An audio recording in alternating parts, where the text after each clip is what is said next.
Alright, welcome back to the bench. Today we're going to continue to work on our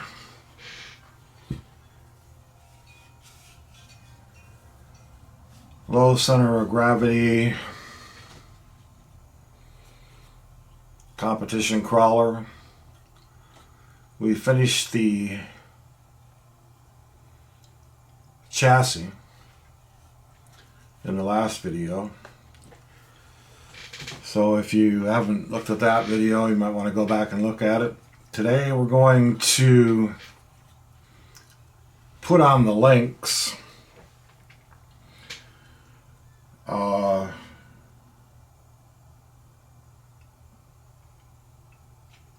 The tires and wheel combination, they're titanium colored.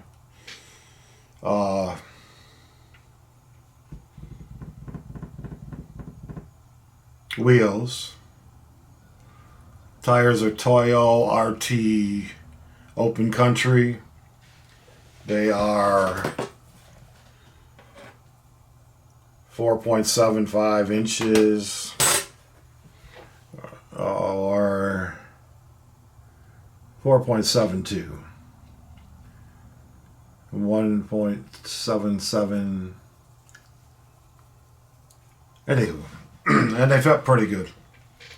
Okay, they got dual foams inside. So, and they're real squishy and they're real sticky. But I just put one on to show you guys what it was going to look like with our... But today we're going to work on links. Okay, so these are titanium links. Looks like we got 3 different lengths of links. Sure, these are the rear. These are high clearance. They're made for portal axles, and that's what we're using. Portal axles. Capra style portal axles. Alright, so to put links together, these come with some link mounts and link ends and links. Okay, now these can be difficult. They all look the same, so we're not having to worry about any of them that are bent. So, let's see how hard these go on. I have a link tool that I just dropped. Luckily, they've already put the bushings in the links, so we don't have to worry about that. And I find that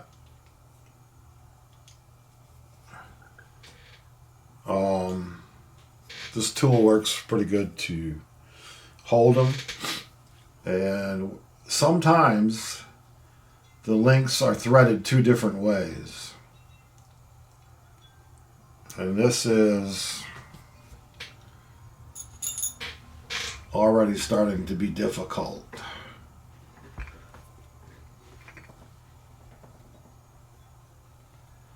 Alright, so once you get them started, I take my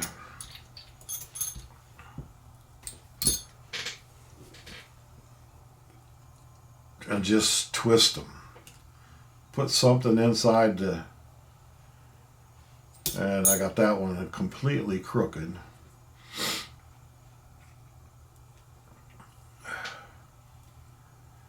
Yeah, these are the worst I have seen in a long time.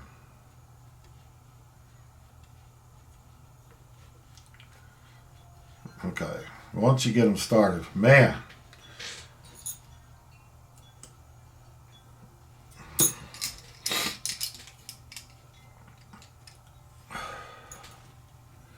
I need to find something a little smaller. These links are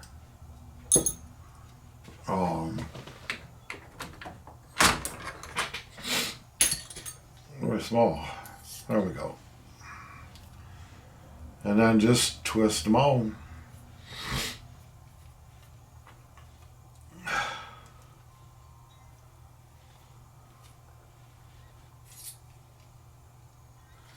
All right, when I get all of them done, I'll be back. Okay, so I haven't done that in a while. Most links come with the link ends already on them. They didn't. I wish they had. My fingers, my hand, man. But I got them. Okay, so now mounting the links.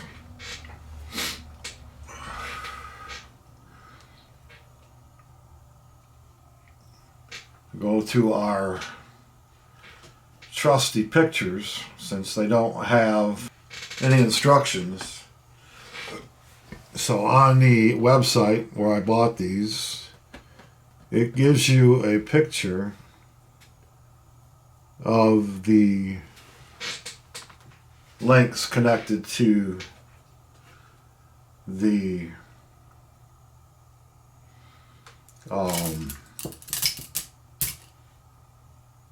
chassis. So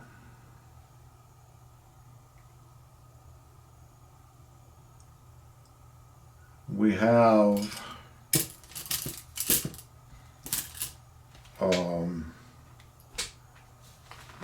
these. Well, I'll do those when I do the axles. They're axle mounts for the links. Alright, so from the picture here, in the rear on the bottom are the high clearance links with the short end here toward the axle. And they go into the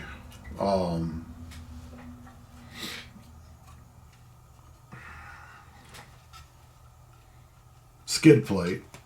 There's long bolts already in the skid plate, and these just slide on that. Make sure the bend is down toward the axle. You have to adjust the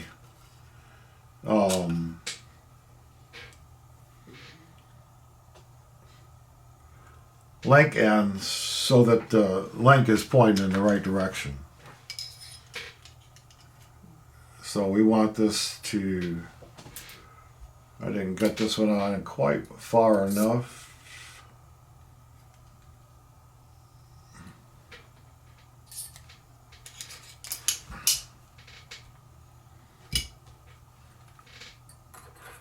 Okay.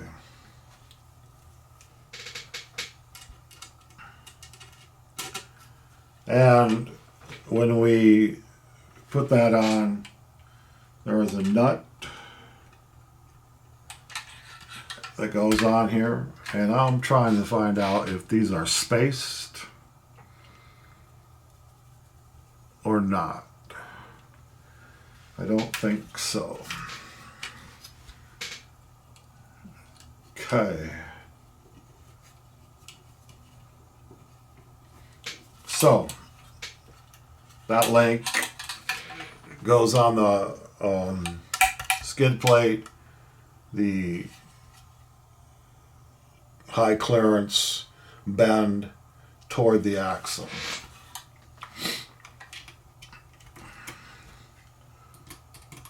And then you just line up the end link ends. Not difficult. Alright, so these two here, again, mounted to the on the front.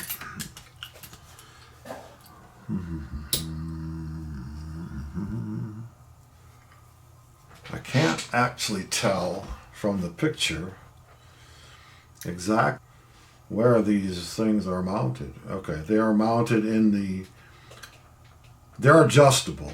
Okay, so when you get your axles and your shocks on, you can adjust where they fit on the mount, because there are several holes in the mount for adjustability. The picture shows it in the second from the top, or from the bottom, so I'm going to put them there.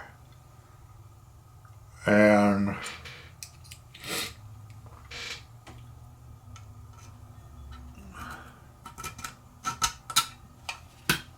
well, they don't need to be that long, but I guess that's what they give us. Okay, that's okay.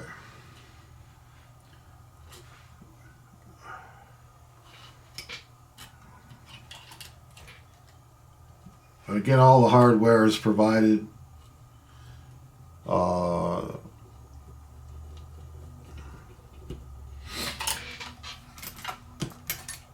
And these are the longer links compared to the front links, which are shorter. So it's not difficult to figure out which ones go where.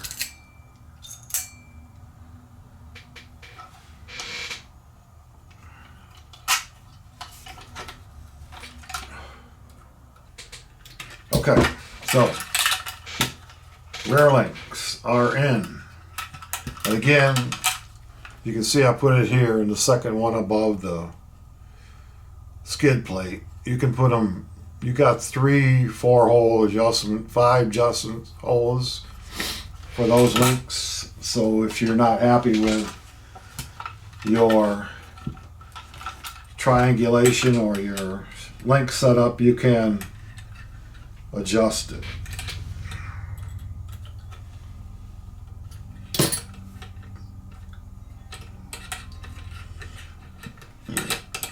Okay, now the front links are all for the same size.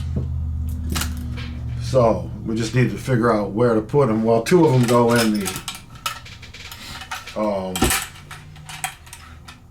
on the skid plate, so those are pretty easy. But they're all the same length. There's no high clearance bends in them. And again, if I haven't mentioned before, this is, if you go on AliExpress is where I ordered this from, their website, they have all of these parts linked together. You can buy them separately. If you don't like the way links they have, or you don't want the axles they have, no, not the axles. The axles I ordered separately. I mean, it's not a part of the, what I consider a kit type thing. It comes with a transmission. It has the transmission listed. It has the links listed. It has the chassis listed. And it has one other thing listed. The axles. So you get the drive shaft, the links, the chassis. Okay, those are the things you get. Kind of, they're already kind of like a part of a kit. And the whole thing was like $130, which is a pretty good deal. All carbon fiber, titanium.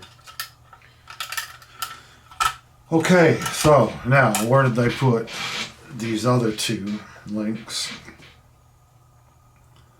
on their happy little vehicle? They have a video that shows them also.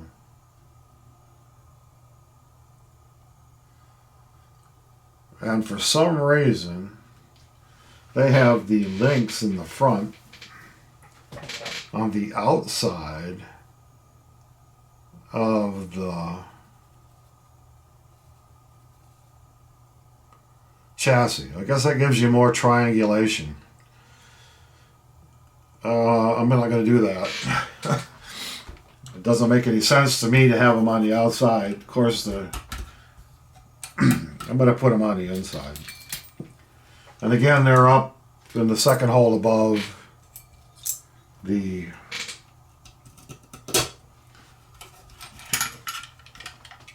skid plate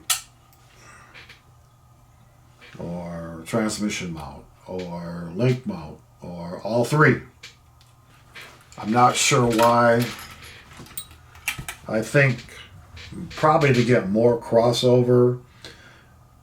If you look up the geometry of links, there's several ways to set these up. There's a 4-link suspension, there's parallel, there's triangular, other things. And I think what they're doing there, if they put them on the outside, it probably gives them more of a crossover toward the center of the 2 links instead of toward the back of the 2 links. And that geometry may come into effect differently. I'm going to leave them on the inside for now, and we'll see how it tracks and see if we got any side-to-side movement, if we need more triangular or bend to them. We'll see. Right now I'm going to put them on the inside. I just don't know why I don't like them on the outside, but there may be a reason for it. That's adjustability also. So right now we're going to put them in the inside. Maybe the guy who built this decided he liked them on the outside for his geometry. Maybe with the axles we'll find out we need to move them to the outside. You know, I don't know what axles they used. I don't really have it. Tell you exactly what axles they used, but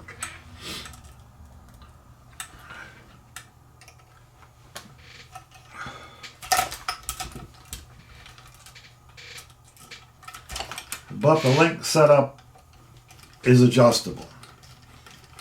Whatever makes you happy. If you don't feel like it's working the way you want it to, and everybody, it's an opinionated thing. I'm sure there is some science behind it, there's math behind it. If you want to go that far, there's a YouTube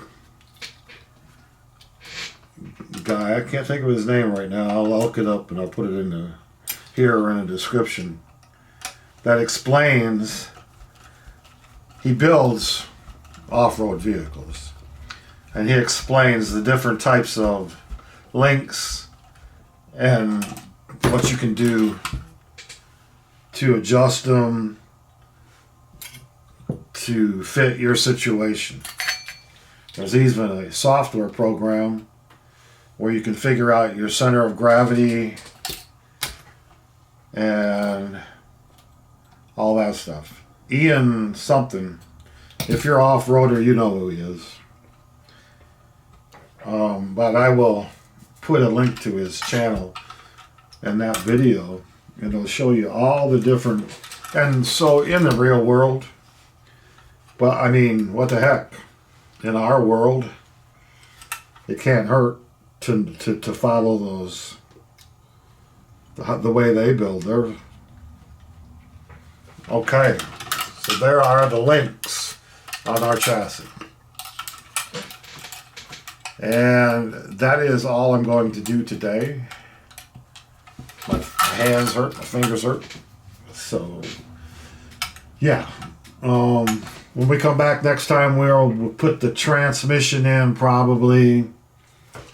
The drive shafts, the shocks. And I didn't have the shocks the last time I did this video. So I bought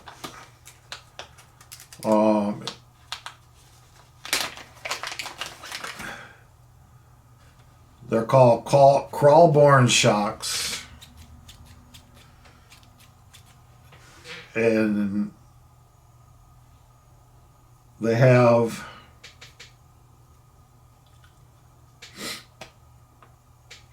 springs, internal springs, and shock oil. I'm just going to go with the shock oil that's in there and the amounts in there because right now I feel like I like it. I mean, you can take the springs out of these and go full Droop then you just change the oil to get whatever dampening you want for the oil instead of the spring. Right now they're pretty stiff, and they wouldn't be very good for droop. Some people put them upside down for droop, and then the weight pushes down, and you can put a weaker spring inside if you want it to push down further from the weight of your vehicle, and then this would be a droop, full droop, and then when you go over a bump, they will expand and come back this way. Okay, but normal shocks are something like this, and then they go down and up and up. So, yeah. I'll talk about that again when I do the shocks. All right. Thanks for watching. Have a great day.